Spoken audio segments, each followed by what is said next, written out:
अस्सलाम वालेकुम, मैं इमदाद सुमरो। जोड़ पड़ चुका हुआ है और जोर लग रहा है बराबर का। एक जोड़ पड़ा हुआ है सियासी मैदान पर और एक किसी और मैदान पर, जहाँ पर अदालत भी है, इस्टेब्लिशमेंट भी है, सियासतदान भी हैं और बहुत सी कुव्वतें दूसरे मैदान पर जोर लगा रही हैं या दूसरे मलाखड़े में एक दूसरे के आमने सामने हैं। अब इंतखाबात क्योंकि करीब तरीन है और इंतखाबात का एक मरहला मुकम्मल हो चुका हुआ है, इंतखाबात के शेड्यूल का दूसरे मरहले में मामला जा रहे हैं और दूसरे मरहले में जाने से पहले पहले एक बड़ा ट्विस्ट आया था। तहरीक इंसाफ से बल्ले का निशान छीन लिया गया था या वापस ले लिया गया था। फिर पेशावर हाई कोर्ट ने बल्ले का निशान तहरीक इंसाफ को वापस कर दिया। अब वो फिर तहरीक इंसाफ से बल्ले का निशान वापस लेने के लिए इलेक्शन कमीशन सुप्रीम कोर्ट में जा रहा है। इलेक्शन कमीशन ने फैसला कर लिया हुआ है। एक तो ये मामला है और इसमें काफ़ी सारी चीज़ें तयशुदा हैं। एक होता है ना कि खामोश किस्म का फैसला, खामोश किस्म की एक अंडरस्टैंडिंग होती है कि जी क्या होना है।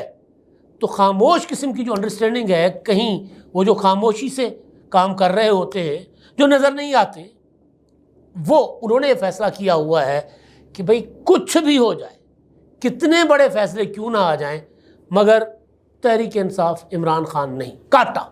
वो जो इमरान खान साहब कहते थे ना 9 मई से पहले कि जिन्होंने फैसला कर लिया हुआ है, मेरे ऊपर कांटा डाल दिया हुआ इन्होंने 9 मई से पहले। हालांकि उस वक्त कोई कांटा नहीं डाला गया था।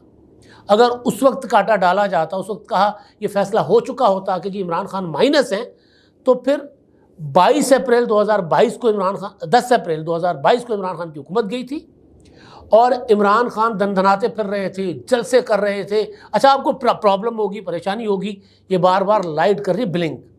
उसकी वजह ये है कि सर्दियाँ आ गई, धुंध है, तो धुंध में लाइट ट्रिप कर जाती है। मतलब अजीब कमाल है ना हमारा सिस्टम। ज़्यादा सर्दी हो तो भी लाइट ट्रिप करती है, लोड शेडिंग होती है। ज़्यादा गर्मी हो तो भी लाइट ट्रिप करती है, तो भी लोड शेडिंग होती है। तो लिहाजा जनरेटर ज़रा अपना उसके पलक शलक में कचरा शेख रशीद साहब को बुला लेंगे, वो ठीक कर देंगे। रिंग पिस्टन वगैरह जनरेटर हमारे के शायद बैठ गए होंगे। तो बहरहाल तो ये लाइट ब्लिंक करेगी, आपको डिस्टर्बेंस होगी, तो उसके लिए एडवांस माजरत। तो वो इमरान खान कहा करते थे कि जी मुझे इन्होंने माइनस कर दिया, मेरे ऊपर इन्होंने कांटा फेर दिया हुआ है। तो वो 9 मई से पहले तो इमरान खान साहब वो जादूगर हैं या वो ज्योतिषी हैं जिनको अपना भविष्य जो है ना वो पूरा पता होता है। उनको अपना मुस्तकबिल, अपना फ्यूचर पूरा पता होता है, क्योंकि इमरान खान को पता होता है कि वो अगला कदम क्या उठाने जा रहे हैं और उसके बाद उनके साथ क्या हो सकता है। तो लिहाजा वो अपने लोगों को पहले तैयार कर रहे होते। तो उन्होंने तैयार करना शुरू कर दिया था कि जी इन्होंने तो कांटा लगा दिया, ये मुझे मरवाना चाहते, ये मुझे ख़त्म करना चाहते। तो मैं गुजारिश ये कर रहा था कि अगर ये फैसला हुआ होता कि जी इमरान खान को ख़त्म करना है, कांटा लगा दो इमरान खान पर, तो फिर 10 अप्रैल 2022 को इमरान खान की हुकूमत गई है और इमरान खान दंदनाते फिर रहे हैं, जलसे कर रहे हैं, जहाँ मर्जी चले जाते थे, लॉन्ग मार्च कर रहे थे, 2 लॉन्ग मार्च। सियासी तारीख, पाकिस्तानी सियासी तारीख में इतने मुख्तसर तरीन अरसे में 2 लॉन्ग मार्च किसी ने नहीं किए। हालांकि वो शॉर्ट मार्च थे, लाहौर से इस्लामाबाद कोई लॉन्ग मार्च नहीं होता, माजरत के साथ, मतलब 300 किलोमीटर का कोई लॉन्ग मार्च नहीं होता आज के दौर में।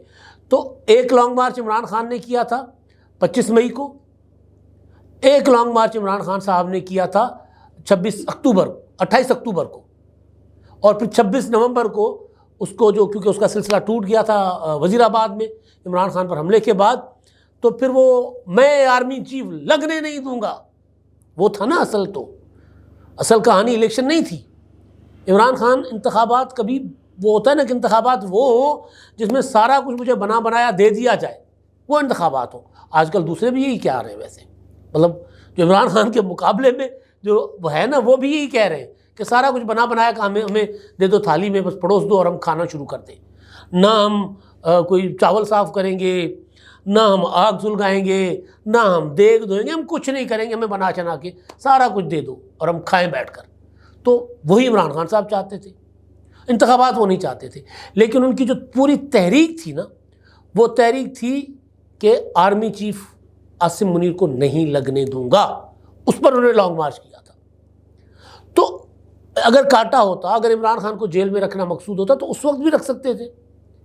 अब अगर अदालतों ने ज़मानत दी, शामून कुरैशी की ज़मानत हो गई ना, ज़मानत अदालत ने दे दी, अगले कहते हमने रिहा नहीं करना भाई। ज़मानत मिलने के बाद जिस तरह से शाह महमूद कुरैशी को मतलब वो मुक्के मारे गए, अपना ठुड्डे मारे गए, धक्के दिए गए, यानी जलील और रुस्वा करने की कोशिश की गई ना। अदालत का फैसला अपनी जगह, लेकिन सुप्रीम कोर्ट का फैसला, जमानत दे दो, सुप्रीम कोर्ट से बड़ी कोई अदालत होती है।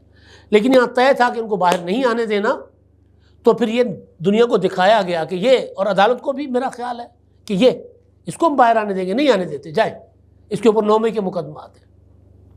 मेहरबानो कुरैशी साहिबा जो है, शामून कुरैशी साहब की साहबजादी काबिल एहतराम है, उन्होंने एक पॉडकास्ट में एक इंटरव्यू में कहा है कि जी शामून कुरैशी साहब जो है वो एशिया की बड़े सगीर की सबसे बड़ी गद्दी की गद्दी नशीन है। तो देखिए, अब गद्दी नशीनी और सियासत 2 अलग अलग मामला हैं। अगर तो वो गद्दी नशीनी को इधर लेके आएंगे तो फिर मामला गड़बड़ हो जाएंगे। सियासत को सियासत की तरह रखें, सियासत में ये नहीं चलता। तो लोग आपके अकीदतमंद हैं, इसमें कोई शक नहीं है, लेकिन फिर आप अगर गद्दी नशीन थे तो आप बिहेव भी लाइक गद्दी नशीन करते। वो आपने नहीं किया था अपनी हुकूमत में, लेकिन बहरहाल वो अलग किस्सा है। तो जो कुरैशी साहब के साथ किया गया वो काबिल मज़म्मत है, उसकी किसी तौर पर सपोर्ट उसको नहीं किया जा सकता। तो मैं ये कह रहा था कि वो ट्रेलर था कि भाई नहीं, फैसले मर्जी जो आ जाए, बल्ले का निशान वापस, अच्छा जी वापस कर दें, इलेक्शन के दिन हम बताएंगे क्या होना है। अब मैं आपको बता रहा हूँ, जो खामोश किस्म की अंडरस्टैंडिंग की बात बता रहा हूँ कि पोलिंग के दिन पे हम बताएंगे फिर क्या हो रहा है। कागजात नामजद आप देख रहे हैं ना, अब तो ये हो रहा है कि जो प्रोपोजर और सेकेंडर है, तजवीज़ और तायद को निंदा वो पुलिस खड़ी होती है और वो भी उठा लिए जाते हैं। तो एक चीज़ अंडरस्टैंडिंग है, ये जो जोड़ पड़ा हुआ है ना, ये अब जोड़ पड़ा हुआ है, अदालतें फैसले देती हैं और दूसरी तरफ फिर दूसरा एक्शन शुरू हो जाता है। मैंने अपने पिछले व्लॉग में कहा था ना कि बहुत सी चीज़ें मिसअंडरस्टैंड की कारीगरों ने। उनका ख्याल था कि जितना लंबा वक्त आगे मामला जाएगा उतना ज़्यादा लोगों को मैनेज किया जा सकेगा, तो वो नहीं हुआ।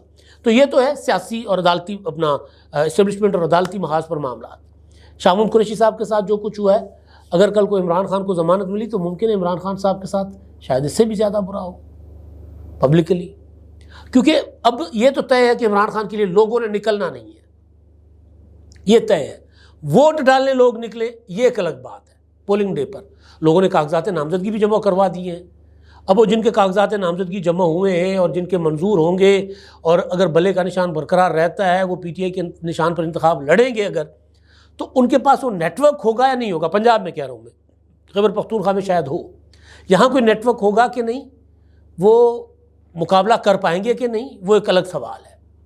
तो लोग अगर एजिटेशन के लिए, इमरान खान की रिहाई के लिए सड़कों पर नहीं आए तो फिर शायद उस तरह का नेटवर्क PTI ना बना पाए।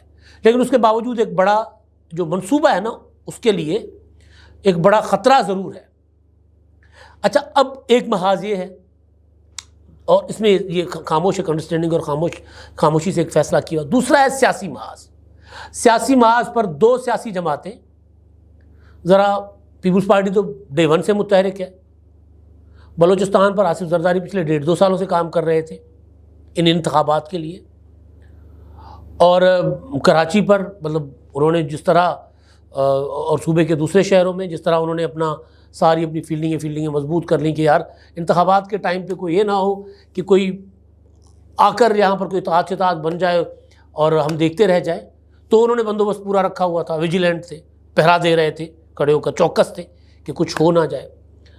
तो वहाँ पर शहबाज शरीफ साहब दूसरी बार गए, मुस्लिम लीग नून की लीडरशिप दूसरी बार गई है।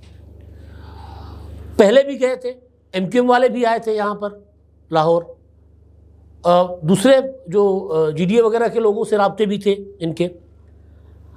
आज जो मीटिंगें हुई हैं MQM के साथ और GDA के साथ, उन मीटिंगों के प्रेस कॉन्फ्रेंसेस सुने तो फिर उसमें भी अभी तक कुछ तय हुआ नहीं नज़र आ रहा, क्योंकि तय तब होता है कि जब कुछ हो हाथ में। मतलब मुत्तहिदा कौम मूवमेंट के पास, MQM के पास तो कुछ ना कुछ कराची में है, लेकिन वो जो कुछ उनके पास है थोड़ा बहुत वो शेयर नहीं करेंगे, क्योंकि कराची में मुस्लिम लीग नून जो है वो MQM के लिए इतनी फ़ायदामंद नहीं होगी। कि जी हम कह लें कि जी 2 हल्के जो है वहाँ पर मुस्लिम लीग नून मजबूत है तो वहाँ पर एमक्यूएम मुस्लिम लीग नून को सपोर्ट करे, और 2 हल्कों पर मुस्लिम लीग नून कमज़ोर है, वहाँ एमक्यूएम मजबूत है तो वहाँ पर जो है वो एमक्यूएम सपोर्ट करे, यानी अदला बदला। तो ये ऐसी सूरत हाल कराची में है नहीं। 242 है, NA 242, वहाँ पर नवाज शरीफ साहब कह रहे हैं वो वहाँ पे इलेक्शन लड़ेंगे, मुत्तहदा कह रही है कि नहीं हम भी वहाँ से इलेक्शन लड़ेंगे। तो जो सीट एडजस्टमेंट का मामला है वो जब तक अभी मैं बात कर रहा हूँ इस वक्त तकरीबन 6 बजने को है, पौने 6 बजने में 10 मिनट हैं, तो अभी तक तो कोई चीज़ मुझे नज़र नहीं आई। मैंने सोर्सेज से खंगाल भी मारा, प्रेस कॉन्फ्रेंसेस थी, आप लोग अच्छे हैं, हम लोग भी अच्छे हैं, मिलकर चलेंगे। आप जो MQM ने कहा कि जी हमने जो तजवीज़ें दी हैं उम्मीद करते हैं कि वो उस पर आइनी तरामीम की जाएगी वगैरह वगैरह। और GDA के लोग, मैं सुन रहा था सदरुद्दीन शाह साहब जो है वो प्रेस कॉन्फ्रेंस कर रहे थे ख्वाजा साद के साथ खड़े होकर, और उन्होंने कहा कि जी ये 15 साल से जो माफिया नाफिज है हम इसको भगाएंगे इस बार। भाई कैसे भगाएंगे? मतलब कराची के बाद जो सूबे के दूसरे इलाके हैं वहाँ पर ना GDA का वोट है, ना मियाँ नवाज शरीफ साहब का नून लीग का वोट है। जो थोड़ा बहुत था वो जो कभी किसी ज़माने में नवाज शरीफ को लोग जो वोट करते थे, जो वो भी तकरीबन वो जो धड़े थे वो पीपल्स पार्टी के साथ जुड़ चुके हुए हैं। अब GDA कोई 2 या 3 सीटों पर मैक्सिमम मुकाबला कर सकती है कौमी असेंबली की, तो वो नून लीग को क्या एडजस्टमेंट करेगी, क्या देगी? सदरुद्दीन शाह साहब का अपना हल्का उन्होंने वो छोड़कर वो ठरी मीरवा वाले हल्के से इलेक्शन लड़ रहे फजल शाह के सामने। फजल शाह मजबूत उम्मीदवार है। अच्छा, सांगढ़ में पीपल्स पार्टी छोड़ गए मोहम्मद खान जुने, जो उनको टिकट नहीं मिला, तो वो शाजिया मरी के सामने, तो यहाँ पर ज़रा शाजिया मरी को टक्कर दे सकते हैं। बाकी तो कहीं पर भी कोई नहीं है, कोई अपना उस तरह GDA का कि वो, मैं देख रहा था शर्जील इनाम मेमन ने प्रेस कॉन्फ्रेंसिस के दौरान ही ट्वीट किया था 0+0+0। चले हम 0+0+0 नहीं कहते हैं, लेकिन ग्राउंड पर हकीकत ये है कि सिंध में ये 2-4 महीनों में कुछ नहीं कर सकते। मैं बार बार कह रहा हूँ कि जी ये अगर 1-1.5 साल पहले वहाँ पर एक्टिव करते, मुस्लिम लीग नून एक्टिव होती और पीपल्स पार्टी मुखालिफ धड़ों को आराम से अपने साथ मिला सकती थी और पूरे सूबे में मुस्लिम लीग नून को खुद कैंडिडेट मिल सकते थे। फिर जहाँ मर्जी GDA के साथ कर लेते या MQM के साथ, फिर वो भी खुशी खुशी इनके साथ 1-2 सीटों पर कंप्रोमाइज़ कर लेते। ग्राउंड मौजूद है। सिंध में जो लोग हैं वो 100% पीपल्स पार्टी के साथ खुश नहीं है। जितने लोग पीपल्स पार्टी के साथ हैं उतने ही लोग पीपल्स पार्टी से बेजार भी हैं, नाराज़ भी हैं। लेकिन मैं आज की रियलिटी की बात कर रहा हूँ कि आज ये कुछ नहीं कर सकते। कोई अगर बड़ी पॉलिटिकल इंजीनियरिंग ना हो जाए फिर और बात है, और वो भी तब होगी कि जब कैंडिडेट्स होंगे, तो वहाँ इनसे ज़्यादा बेहतर परफॉर्म कर सकती है PTI, जिनके पास पूरे सूबे में नेटवर्क भी है, और जो कुछ अरसे से जो सूरत हाल रही है तो PTI वहाँ पर भी शायद बेहतर परफॉर्म कर ले। सीटें वीटें नहीं निकालेगी, लेकिन मतलब नज़र आएगी अगर PTI भले का निशान रहता है तो। अच्छा, तो ये तो हुआ एक साइड। अब दूसरी साइड पे आसिफ जरदारी, आज ही जब ये सारा कुछ चल रहा था तो MQM के इंतहाई संजीदा किरदार बीच में छोड़ गए थे। वो MQM छोड़कर वो चले गए थे मुस्तफ़ा कमाल के साथ PSP में, रज़ा हारून और अनीस एडवोकेट। किसी ज़माने में मुत्तहदा कौमी मूवमेंट के तगड़े नाम थे। फिर ज़ाहिर है मुत्तहदा कौमी मूवमेंट तगड़ी नहीं रही तो नाम भी तगड़े नहीं रहते ना, तो फिर वो ज़रा पस मंज़र में चले गए थे, इधर उधर हो गए थे, एक्टिव सियासत नहीं कर रहे थे, तो उन्होंने पीपल्स पार्टी में शमूलियत कर ली है। इससे पहले बहुत से लोग, वर्कर्स लेवल के लोग जो हैं वो पीपल्स पार्टी में शामिल हो चुके हुए हैं। तो ये कराची में मैं बात कर रहा हूँ, जहाँ पीपल्स पार्टी निस्बतन कमज़ोर है, पहले से ज़्यादा मजबूत है, लेकिन सूबे के दीगर इलाकों की निस्बत पीपल्स पार्टी यहाँ पर ज़रा कमज़ोर है। मतलब कराची की सीटों में से पीपल्स पार्टी अगर 30% ले जाए तो पीपल्स पार्टी के लिए बड़ी जीत है। वो सोच रहे हैं कि हम 50% लेंगे सीटें। तो वहाँ पर अगर पीपल्स पार्टी को मुत्तहदा कौमी मूवमेंट के लोग ज्वाइन कर रहे हैं, तो इसका मतलब है कि कराची में पीपल्स पार्टी स्ट्रांग हो रही है, मजबूत हो रही है पहले से ज़्यादा। तो ये जो सारा जो है ना वो अपना जोड़ तोड़ और हिसाब किताब चल रहा है वहाँ पे। पंजाब में IPP, मुत्तहदा अपना मुस्लिम लीग कायदे आज़म और मुस्लिम लीग नून, इनकी अलग अलग सीट एडजस्टमेंट होनी थी, उसका कोई अता पता नहीं, कुछ पता नहीं है क्या होना क्या नहीं। मुस्लिम लीग नून ने अभी तक अपने टिकट नहीं दिए, बल्कि आज एक खबर आई कि अता तारड़ साहब जो है बड़े मुतहरिक मुस्लिम लीग नून के रहनुमा हैं, उन्होंने उनको मुस्लिम लीग नून ने 127 पर टिकट जारी करने का फैसला किया। सोर्सेज से खबर थी, जियो चला रहा था।